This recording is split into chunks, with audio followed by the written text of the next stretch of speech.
120 कोटी रुपये कसे वाटले, दारूच्या बाटल्या कशा वाटल्या, घराघरात पैसे नोटा कशा दिल्या पोट्ट्यानी त्यांनी दोघांनी मिळून, मग काय कसे दिले?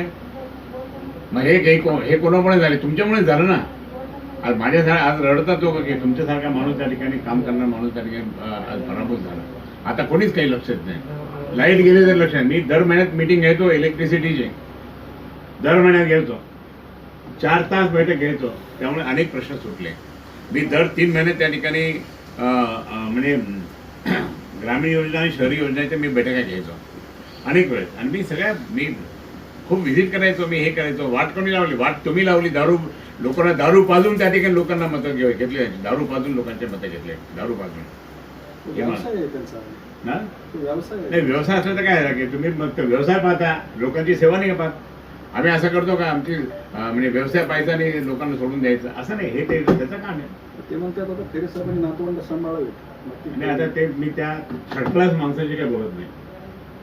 त्याच्यामध्ये काही मला बोलायचं नाही.